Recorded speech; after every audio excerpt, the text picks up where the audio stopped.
water breathing, sun breathing, spatial awareness, so far away, flesh manipulation, comprehension points 4000. Despite having so many points, Bai Lan hadn't used them, he was waiting to encounter a demon with spatial blood art.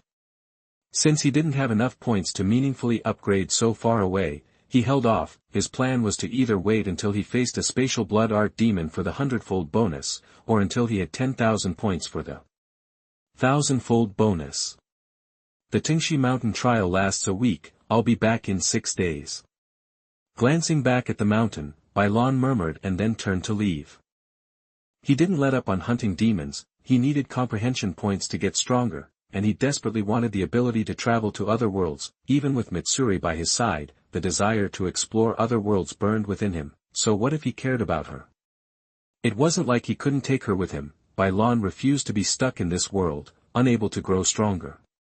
Going to other worlds was a must. Leaving Tingshi Mountain, Bai Lan headed towards his mission destination, guided by his Kasugai crow. Speaking of which, after Mitsuri's trial, I should make time for that spider mountain in the field, he muttered to himself. Walking down the country road, meeting Mitsuri had thrown off his original plans. He'd been planning to take on Nadagumo Mountain and Yoshiwara to get upper moon demons, but his encounter with Mitsuri had put those plans on hold. Once the Fujitsu Mountain trial was over, he'd deal with Nadagumo Mountain. As for Yoshiwara, that could wait. Thanks to Bai Lan's speed, he quickly arrived at the mission destination. Using his spatial awareness, he easily located the hidden demon and dispatched it. The demon was instantly killed, earning him a few dozen points. In the past 2 months, Bai Lan's strength had grown immensely. He absorbed the sun's energy daily to enhance his body through sun breathing. He wondered if he could now instantly defeat Kokoshibo, just like Yorichi Tsujikuni, but without trying it, he couldn't be sure. It was just a guess. After eliminating the demon, Bai Lan checked into a hotel. He washed up quickly, then pulled out the book Mitsuri had given him and started reading. Bai Lan was probably the only demon slayer living so comfortably. Other demon slayers had to spend time identifying and locating demons. Even after finding them, they faced tough battles. Pillars had it easier, but Bai Lan simply activated his spatial awareness upon arrival and quickly ended the demon's life. That's how it was with Mitsuri, too. After killing demons, they'd stop at a hotel to rest, read together, and then, of course, the fun stuff. Even without Mitsuri, Bai Lan kept up the routine. However, today was different. He hadn't been gone long when his crow returned, unusually fast. Bai Lan, urgent mission, urgent mission. The crow squawked from the window. Urgent mission. Bai Lan frowned. Kocho Kane is in a fierce battle against a wind demon in Osaka Prefecture and is in dire need of assistance. The nearest pillar-level member is requested to provide support. Bai Lan's pupils contracted. He quickly changed into his demon slayer uniform, grabbed the bird, activated his spatial perception and so far away to teleport directly towards Osaka. Is this the time? It might still be too late. The scene in front of him flashed rapidly as Bai Lan teleported as fast as he could, muttering to himself. Chapter 33. You are listening at novelfull.audio. Originally, Kane Kocho should have been able to hold out until dawn, but now it's not even morning yet. In the original timeline, she fought Doma until sunrise, forcing him to retreat, which bought her a little time. By the time Shinobu arrived, Kane's injuries were too severe to save her. At my speed, I can reach Osaka in half an hour, and then I can save Kane. I just hope she can hang on until then, that nothing happens before I get there. Even if she's badly hurt, it'll be okay. My blood can save her, I won't let her die from her injuries. While rushing onward, Byakuren was thinking over the situation. In just a few minutes, Byakuren had already covered an unbelievable distance. He was using spatial perception and close-range teleportation. Before each jump, the spatial perception needs to be maxed out, which takes a bit of time. That's why it'll take Byakuren half an hour to reach Osaka. Suddenly, Byakuren sensed something. He frowned slightly, his figure faltering for a moment, and then he flashed into existence in a field. He landed softly on the ground and scooped up a small figure that was running as fast as her legs could carry her. I believe you're Kene's sister. Byakuren said softly, looking at Shinobu Kocho, who was too surprised to react. At the same time, he continued using close-range teleportation to rush onward. It was Shinobu that Byakuren had sensed just now. After teleporting from another location, his spatial perception picked up Shinobu's figure.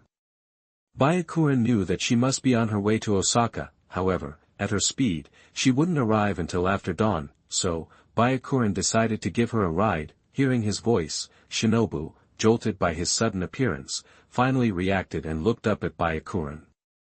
Who are you? Gazing at Byakuren's handsome face, the fiery-tempered Shinobu immediately demanded. She'd never met him before and didn't know who he was. However, she did know that he was also a member of the Demon Slayer Corps because he was wearing the uniform. But then, Shinobu's pupils shrank. Are you the Sun Pillar, Byakuren?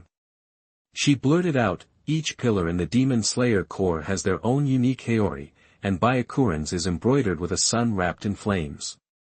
Shinobu noticed the Haori and the blazing sun pattern on it. Before she could be too surprised, she noticed something else. So fast. The surrounding scenery was changing dramatically every few seconds, as if they were crossing vast distances instantly. The environment was rapidly shifting. Hold on tight. I'm using a special kind of rush. If you move around and fall, you could die, Byakuren warned kindly. He was currently using the infinite reach, which meant he was spending most of his time in subspace and very little in real space. Shinobu was currently being held tightly in his arms, so it was fine, but if she were to fall out of his grasp, she could be torn to shreds by space itself. He also had to admit that Shinobu had a surprisingly good figure, soft. She could almost be compared to Kenroji Mitsuri. Hearing Byakuren's warning, Shinobu realized the danger of her and Byakuren's current situation and stopped struggling. Instead, she wrapped her arms tightly around his neck, afraid of falling. Feeling a bit safer, she looked up at Byakuren's profile, wanting to speak. Master Byakuren, you're going to save my sister, right? Yeah, I set off after getting the message from the Kasugai Crow. Don't worry, your sister will be fine. Byakuren glanced down at Shinobu, smiled, and reassured her. Shinobu didn't know why, but seeing his smile seemed to purify the anxiety in her heart, making her feel much calmer. Immediately, she observed their surroundings. Lord Sun Pillar. After a moment, she spoke again, wanting to ask Byakuren something, but he interrupted her. Just call me Byakuren. No need for the honorifics. In the Demon Slayer Corps, the pillars are the most senior members and are respected by everyone, so ordinary members use honorifics when addressing them, but Byakuren wasn't used to it, especially when a delicate and beautiful girl was using them. With honorifics and all, the distance felt too great. How could they connect and become friends like that? Even though he already had Kenroji Mitsuri, he still quite liked a pretty girl like Shinobu. At the very least, she was pleasing to the eye. Yes, Byakuren. Byakuren, where are we now? Shinobu was silent for a moment after hearing that, and then she called out his name tentatively. Seeing the smile on his face, she confirmed his name and began to ask her question. This is my innate special ability, spatial teleportation. I'm now teleporting us to your sister as fast as possible. It'll only take about half an hour to reach Osaka, Byakuren explained with a smile. Hearing this, Shinobu gasped in surprise. It was the first time she'd ever heard of a human with an ability like an evil demon's blood demon art. Don't worry, I'm not a demon, and this isn't blood demon art. Sometimes, there are strange people and strange things among humans, but they're just not known to others, Byakuren said with a smile. Knowing what Shinobu was thinking, Shinobu felt a bit more at ease. Then, a strong hope surged in her heart. Sister, you have to hold on. We'll be there soon. Chapter 34. You are listening at novelfull.audio. At the same time, in a small town near Osaka, Kane was locked in a fierce battle. The town center was a frozen wasteland of ice and snow. Kane, sword in hand, fought desperately against upper rank 2, his power was overwhelming. Even without trying hard, he kept Kane on the defensive. Her breath wasn't warm, but a frigid mist. If Bai Lan were there, he'd see that upper rank 2's ice shards were already attacking Kane's lungs. That's why her breath was so cold. In the original timeline, Kane died from inhaling too many of these ice shards, severely damaging her lungs. That was happening to her now. It was hard to imagine how she'd lasted until dawn and Shinobu's arrival in the original story. Maybe upper rank 2 hadn't been serious, just toying with her, but regardless, if this continued, Kane's injuries would only worsen, possibly leading to fatal lung damage. As the head medical staff at the Butterfly Mansion and a skilled pharmacist, Kane knew exactly how bad her situation was, but what could she do? Give up. That wasn't an option. Demon slayers and demons were mortal enemies. Even if she felt sympathy for demons, she'd still draw her sword against a man-eating one, especially against upper rank 2 of the 12 Kazuki. Facing an enemy of this caliber, one the Demon Slayer Corps had never encountered before, Kane was ready to fight to the death, but she didn't want to die meaninglessly at his hands. She had to get information about him back to the Corps. They needed to know what they were up against. That's why she'd hold out until dawn, no matter what. What a strong girl. She'll be quite the treat. But right now, I'm admiring your valiant struggle even more. Upper rank 2 sat on a rooftop, casually waving his iron fans. A smile plastered across his face, but a closer look revealed that behind the smile, his eyes were as cold and still as a frozen lake. The smile seemed forced, artificial. That's because upper rank 2 was born without human emotions. He couldn't understand them. Like a pretty doll, Kane ignored his taunts. She focused on wielding her Nichiren blade, creating a whirlwind of energy to deflect his icy attacks and create a small pocket free from the freezing air. The ice and snow were the problem. The frozen air was damaging her lungs. Now, she was using all her strength just to defend herself. She couldn't afford to waste energy speaking. Saving her strength would help her last longer. Meanwhile, Bai Lan and Shinobu were speeding toward Kane. More than 10 minutes had passed since they'd set off together. Now that she was calmer, Shinobu was becoming anxious again. Bai Lan, how much longer? Shinobu, barely holding herself together, finally asked. We'll be in Osaka in about 5 minutes. Then I'll find Kane immediately, Bai Lan replied firmly. He'd been to Osaka and knew how far away they were. They'd be in the city in 5 minutes. Hearing Bai Lan's precise answer, Shinobu forced herself to remain calm, but only she knew the turmoil inside. Time crawled by. Finally, after what felt like an eternity, the 5 minutes passed. They entered the Osaka area. As soon as they crossed the border, Bai Lan began searching for Kane, using his spatial perception to pinpoint her location. They moved quickly through Osaka, homing in on Kane's position. A minute later, Bai Lan found her. Got her. A slight smile touched Bai Lan's lips as he told Shinobu he'd located Kane. Really? Shinobu was so excited she almost fell from Bai Lan's arms. I'll take care of the upper rank demon. You get your sister out of there, understood? Bai Lan nodded, then warned her. Huh? Why don't we fight him together? Shinobu was surprised. She assumed they'd all team up against the upper rank demon. The idea of leaving her sister behind didn't even occur to her. Let Bai Lan handle an upper rank demon alone. She never imagined such a thing. You'll see. Bai Lan didn't explain, just said it casually, and then teleported them to Kane's location. Only when they arrived did Shinobu understand why Bai Lan said what he did. As a medical expert, Shinobu saw her sister's injuries at a glance. They were severe and life-threatening. Shinobu didn't know how her sister was still alive. Tears welled up in her eyes. Chapter 35. You are listening at novelfull.audio. As a medicine man, Butterfly Ninja knew instantly how badly his sister was hurt. Even the way she was breathing was drastically changing her face. Breath-based swordsmen rely on their breathing to fight, which means breathing normal air, but her sister's breath was like frost. What did that mean? She knew exactly what it meant. Her sister's lungs were being destroyed, plus, her sister's face was deathly pale, a clear sign of hypothermia. If she kept fighting, using her breathing technique would only kill her faster. Sis. Tears streaming, Butterfly Ninja couldn't help but rush forward. Hold on. Butterfly Kane, fighting off Doma's attacks, was startled by the voice.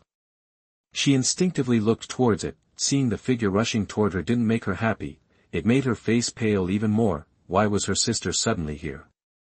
He's going to die, and Shinobu will die here too. That was Butterfly Kane's first thought. She was no match for Doma.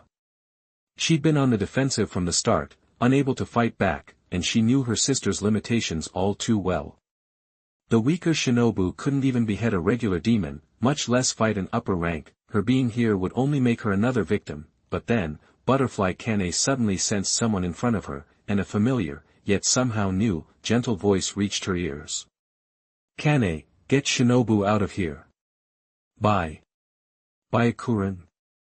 Butterfly Kane recognized the voice instantly. After all, he was the youngest, most amazing demon slayer she'd ever seen. At only 12 or 13, he was already way beyond any contemporary slayer.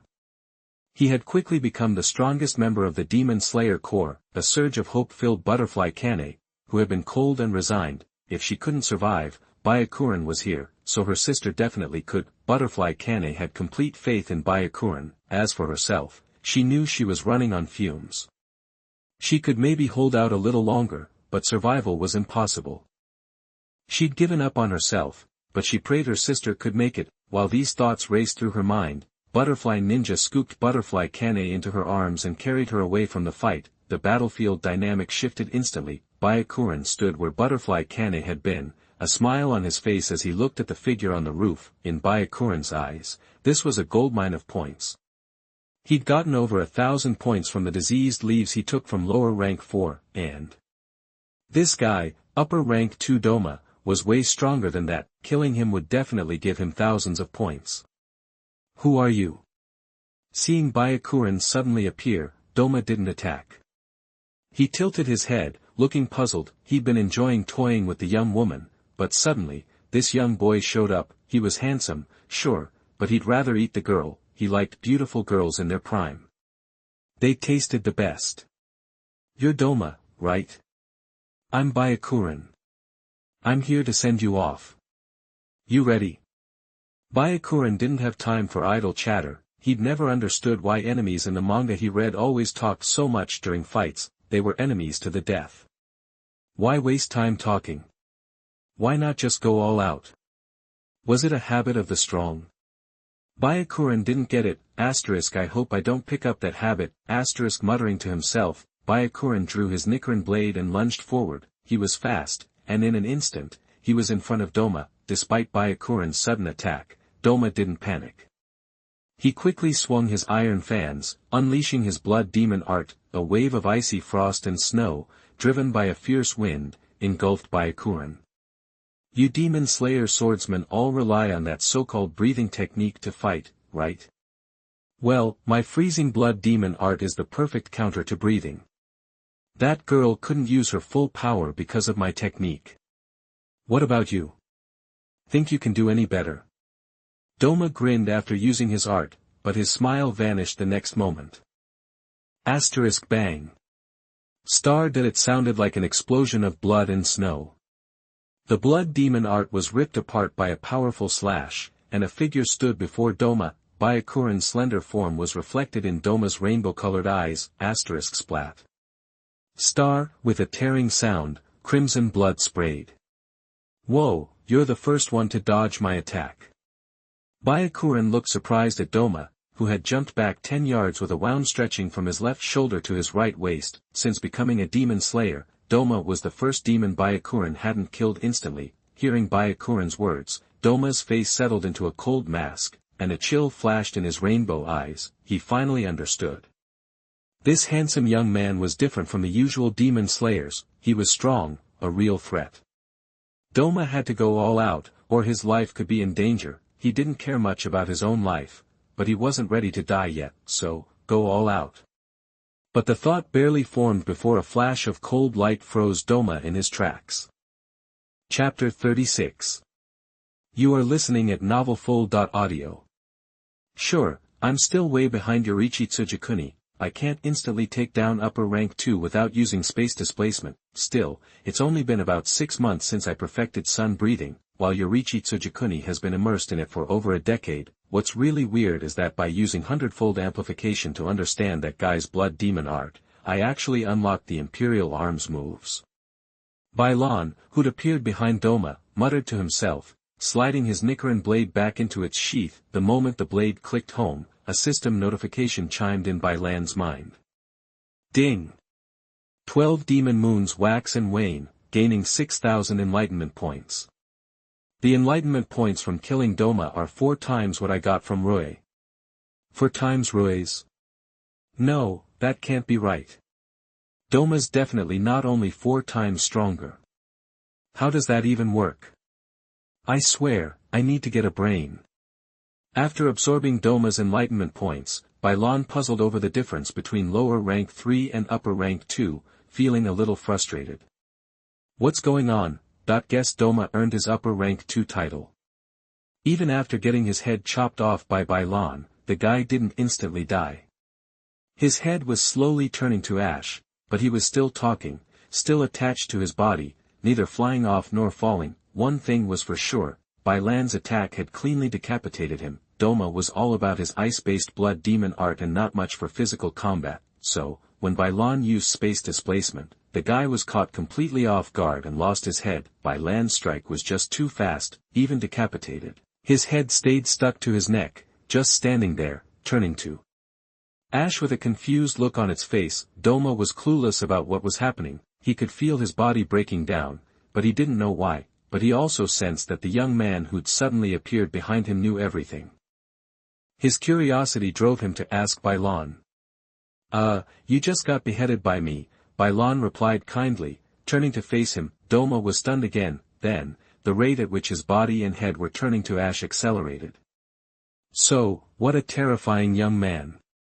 Those were Doma's last words before his body and head completely disintegrated. Not far away, the Butterfly sisters, Kane and Shinobu, had just left the fight and hadn't noticed anything. Shinobu, fighting back tears, was pulling out all the medicine she had, hoping to save Kane. Don't waste your time, Shinobu. I know my situation, it's hopeless, Kane said softly, giving her anxious sister a weak smile. No, sister, there's still hope. I know I can heal you. We'll get Bai Lan. He's super fast. He can take us back to the Butterfly Mansion. With their resources, I can definitely cure you, sister. Shinobu refused to believe it, her voice desperate and a little hysterical. You're a pharmacist, Shinobu. You know my condition. I'm beyond help. Listen to me, Shinobu. I always knew that you weren't really suited to fighting demons because of your physical limitations. Leave the Demon Slayer Corps, Shinobu. You try so hard, but maybe being a demon hunter isn't the right path for you. I want you to be happy, like a normal girl, to live a long life. That's all I want. The only reason I was hanging on was the fire in my heart. Now that it's gone, my injuries are getting worse fast. I know I'm running out of time, so I need to tell her, but as soon as she finished, Kane froze, staring blankly behind Shinobu. Bai Lan, you're here. What about upper rank 2? Kane asked weakly. Hearing her sister's words, Shinobu realized that Bai Lan, who had been holding off the demon, had appeared behind her without a sound. Bai Lan, please, use your teleportation to get us back to the butterfly mansion. Shinobu pleaded, wanting to get her sister back to the mansion as fast as possible, hoping to use their medical resources to save her. I took care of upper rank too. And I know how to heal your sister, Bai Lan said softly, glancing at the two sisters. Huh. The sisters were speechless. Kane was shocked that Bai Lan had actually killed an upper rank demon, and so quickly. Shinobu was stunned by Bai Lan's claim that he could heal her sister. Ignoring their reactions, Bai Lan gently took Kane from Shinobu's arms. Bai Lan, what are you doing? Shinobu was confused. Bai Lan didn't answer.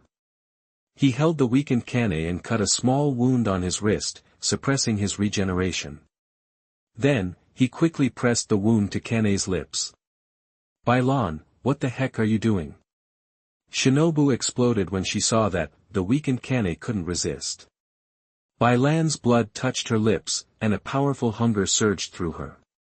Without thinking, she began to suck the blood flowing from Bai Lan's wrist. Bai Lan finally spoke, offering Shinobu an explanation. My blood has properties that can help heal injuries. Chapter 37. You are listening at novelfull.audio. Thousands of miles away in Tokyo's Asakusa district, a handsome young man in an exquisite villa snapped awake, his scarlet eyes blazing. This young man was none other than Muzan Kibutsuji. Doma is dead. Muzan murmured, his expression darkening. He couldn't care less about the lower-rank demons of the 12 Kazuki. If one of them died, he'd simply sigh and remark on the Demon Slayer Corps' hard work, but the upper ranks were different. In the 400 years since he created the 12 Kazuki, almost no upper rank had died, except in bloody battles against each other or as punishment for irritating him. Only one upper rank, Rokuro Kumo, had been killed by the Demon Slayer Corps, and that was over a century ago. Until now, no upper rank had fallen to the Demon Slayers, and this upper rank was one of the strongest, second only to Kokoshibo. It happened in an instant. Doma was completely obliterated. Still that same kid. Another stepmother.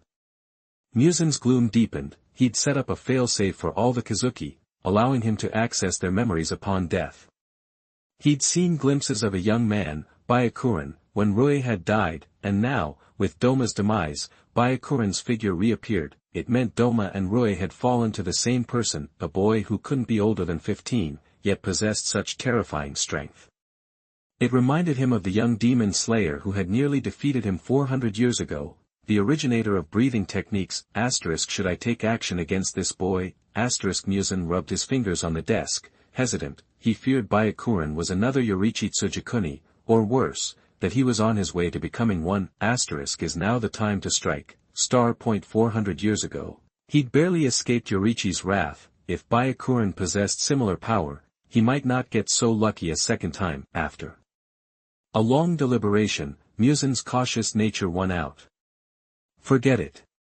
Human lives are fleeting, lasting only decades. What's a few more decades of waiting? Only the one who survives to the end truly wins.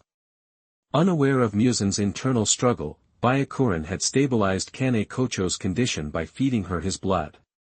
She was no longer on the brink of death. Byakuran's flesh derivation skill granted him incredible regenerative abilities and the power to heal others through his blood. Even with Kane's severe injuries, his blood rejuvenated her organs, bringing her back to full health, but the healing process was exhausting, so Kane quickly fell into a deep sleep. Thank you, Byakuran. Thank you so much. Without you, my sister.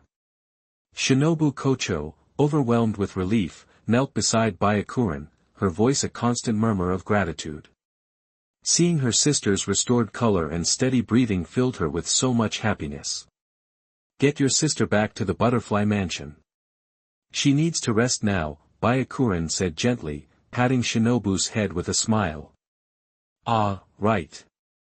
Shinobu, remembering the need for rest, carefully scooped Kane into her arms, her actions slightly confused Byakuran. What's wrong? Didn't you say she needs to rest? Let's get her back to the butterfly mansion. Byakuran's confusion was met with Shinobu hugging Kane and looking back, waiting on him, snapping back to reality. Byakuran chuckled and shook his head.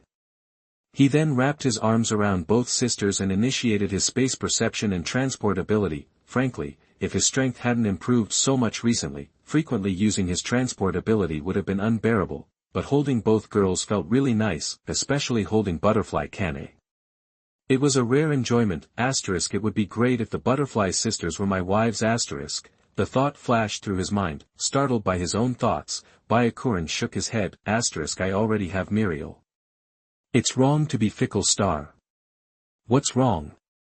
Shinobu asked, noticing his sudden head shake. Nothing, Byakuran replied with an embarrassed smile, his previous thought returning to haunt him. Shinobu gave him a suspicious look, studying his face for a moment. Definitely something weird going on, Star. While she knew something was strange, Shinobu's concern for her sister outweighed her curiosity. Focusing on Kane, she monitored her condition, relieved to see she was stable. Still, a new thought began to form in Shinobu's mind. Byakuran's blood is truly amazing. If, Chapter 38. You are listening at novelfull.audio. Bai Lan had no clue what Shinobu Kocho was thinking. She was focused on getting to the Butterfly Mansion as fast as possible. Even though Bai Lan had never been there before, she had been to Demon Slayer HQ.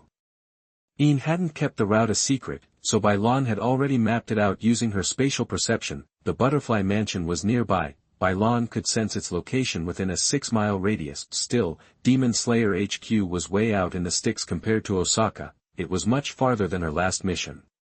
It took Bai Lan 50 minutes of teleporting to reach the Butterfly Mansion.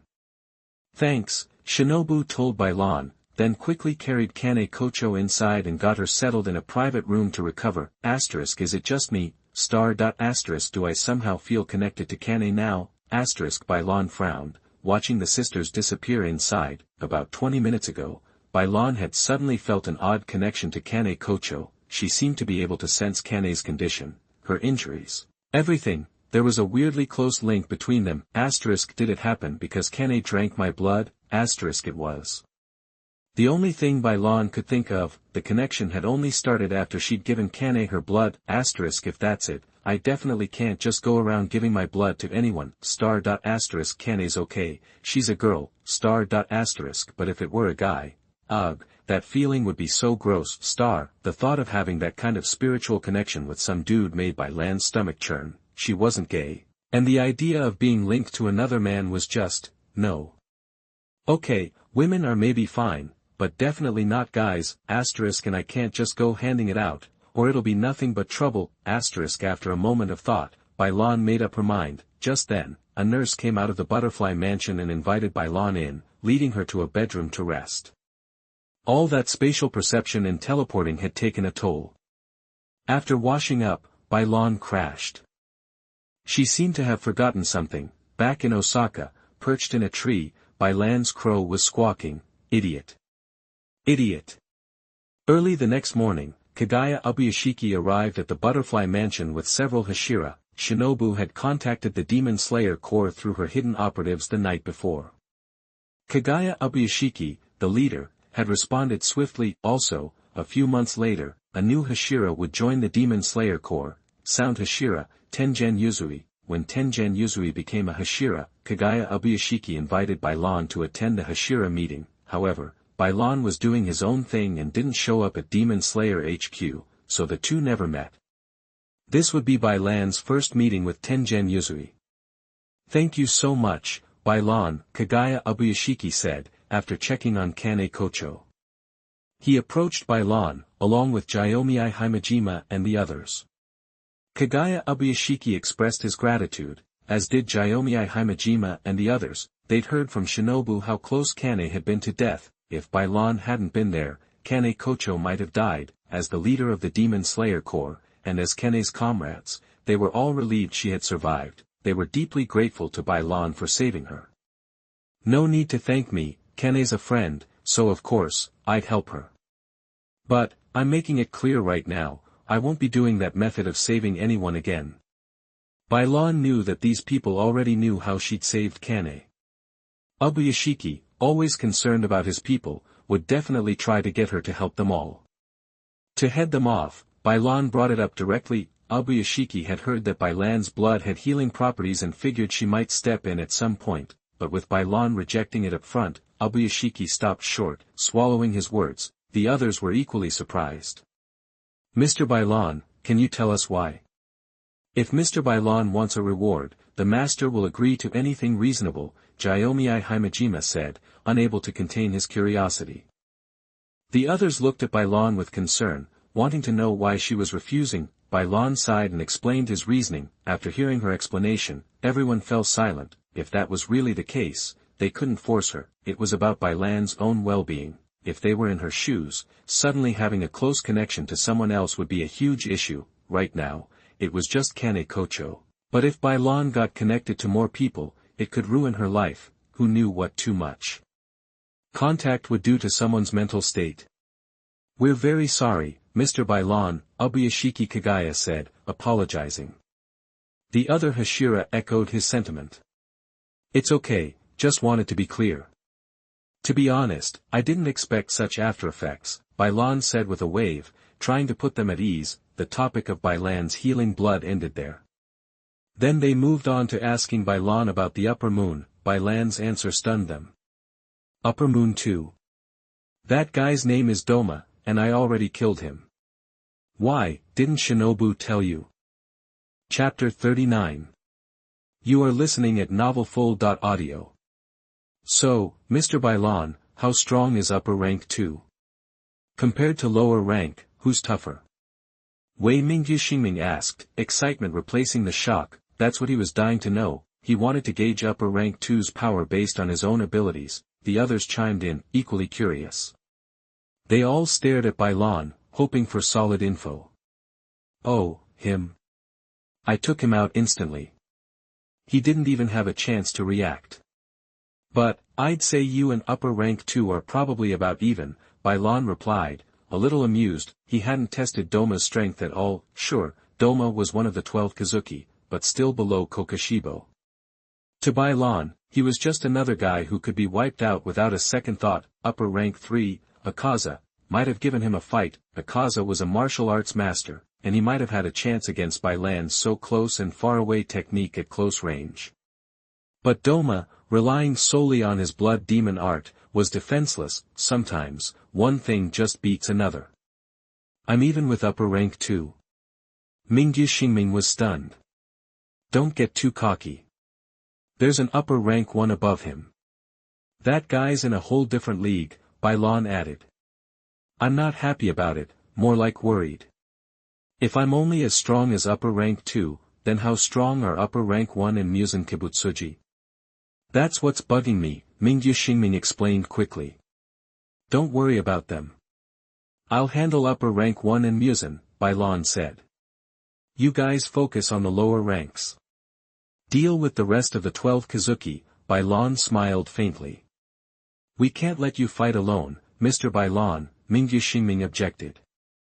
Exactly, we can't let you face Musen by yourself. If the entire Demon Slayer Corps works together, we can take him down, Yuzui Tengen added. Even though he had just met Bai Lan, he spoke with immense respect. That respect had blossomed after Bai Lan casually mentioned one-shotting upper rank 2. Bai Lan might look young, but her actions earned Yuzui Tengen's admiration. Sanemi Shinazugawa didn't say anything, but his determined gaze suggested he agreed with Mingyu Xingming and Yuzui Tengen. Ugh. What am I supposed to say? Should I tell them that they'd just be dead weight?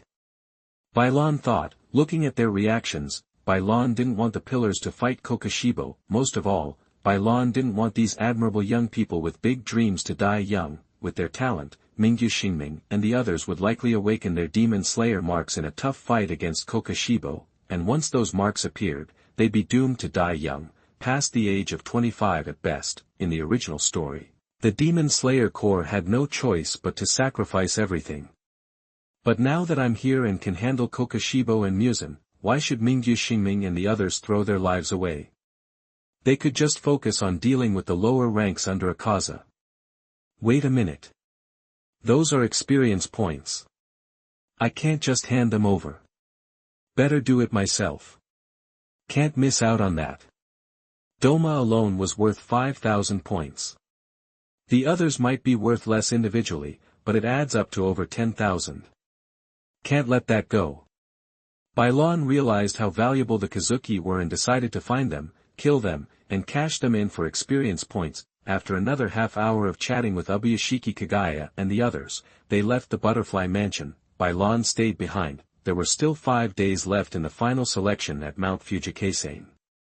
Plenty of time. Host, Bai Lan. Abilities, water breathing, sun breathing, spatial perception, so close and far away, flesh manipulation, demon god manifestation, experience points, 80-50. Just 1950 points left to upgrade the spatial perception to 1,000 times its current range. I wonder if so close and far away could travel between worlds with that kind of boost. Bai Lan pondered, looking at the system panel.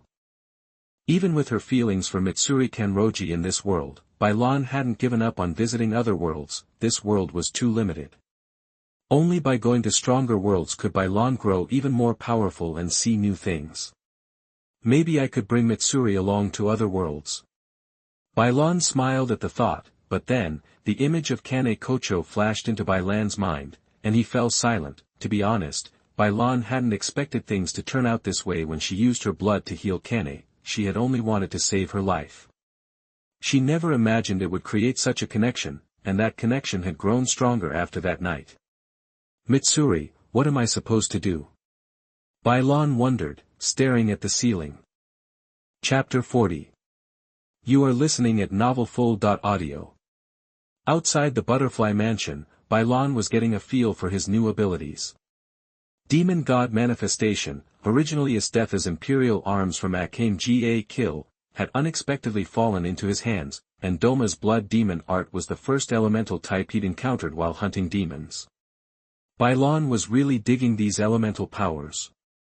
Up until now, he'd mostly relied on his space ninjutsu, like so far, End of the World, and his swordsmanship, so, when he jumped Doma, Bai Lan cranked up the vampire technique's comprehension boost to 100-fold, the results blew him away.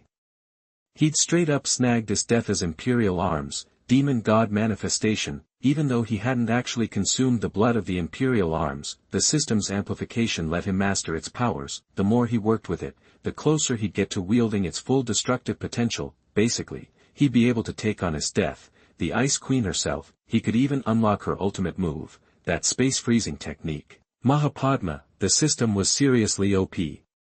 It was turning imperial arms into skills he could just learn. Giant icebergs erupted from the ground, the roar echoing through the bamboo forest, leveling more than half of it.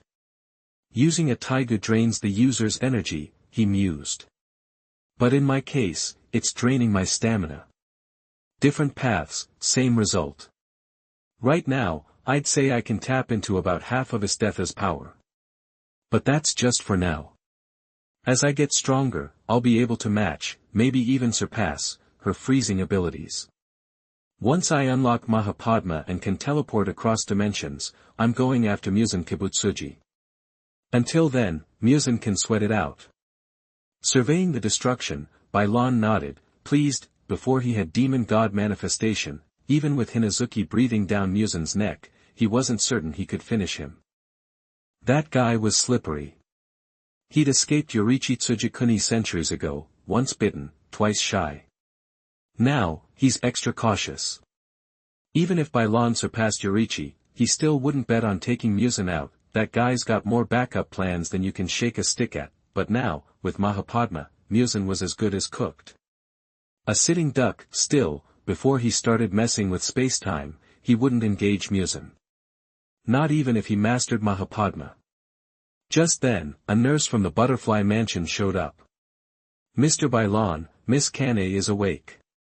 Really? Bai Lan had told them to let him know when she came to. He'd figured it'd take 3 or 4 days. Even though his blood had saved her, her injuries had taken a serious toll. He'd been expecting a longer recovery, but she'd woken up on the 3rd day. Bai Lan didn't stick around.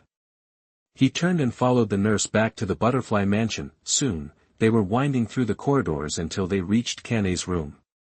Inside, Shinobu was talking softly to her sister, looking like she'd been crying. Kane reached out and gently stroked Shinobu's head. Bai Lan's arrival caught their attention. Kane's cheeks flushed the instant she saw him. Anyone could see she was flustered. Bai Lan was a little stunned himself. He hadn't noticed it before, but now that he was close to Kane, he could vaguely sense her thoughts. He hadn't expected their connection to be so strong, and because of that, he could tell she was into him. That settled it for him. There was no way he was letting her go. He wasn't about to let her end up with someone else. Shinobu wasn't surprised. The day before, Kagaya Ubuyashiki had told her about the side effects of using Bai Lan's blood. Shinobu didn't care. As long as her sister was alive, she could accept anything. Nothing was more important than Kane's survival. Bai Lan, thank you so much. Shinobu hadn't told Kane about the side effects, but she could feel the connection between them. That's why she blushed the moment she saw him. Even so, she still greeted him. Sis, you two chat. I'll go make some medicine for you. Shinobu saw her sister's reaction and a smile flickered across her face. She stood up, spoke to Kane, and quickly left the room, giving them some space. After Shinobu left, the room went silent. Bai Lan and Kane looked at each other, neither speaking. Finally, Bai Lan broke the silence. Kane, I'll convince Mitsuri. Kane's face turned even redder, her ears burning. She could feel how strong the connection was between them. She could even feel his body temperature and vaguely guess his thoughts. That's why she was so shy. They could both sense each other's feelings, and she knew he was interested in her, and she felt the same way. Even though she was a Hashira, she was still a girl who longed for love. How could she not be attracted to a handsome and talented young man like Bai Lan? But since he'd arrived at headquarters, they hadn't seen each other. It wasn't until she was injured that they reconnected, but she also knew about Kenroji Mitsuri. When Bai Lan wanted to train swordsmen, the Hashira directed him to Mitsuri, and now, because of this connection, it was unrealistic to think they could just separate and move on. She was prepared to be entangled with Bai Lan in the future, but right now, she was worried about Mitsuri. Bai Lan, I really want a future with you, but Mitsuri. I'll tell Mitsuri after her trial, and I'll do everything I can to get her to accept you, Bai Lan said, confirming her feelings. As a man, he took the initiative to make a promise. No, let me do it. I'll talk to Mitsuri, Kane said, blushing and shaking her head. Bai Lan.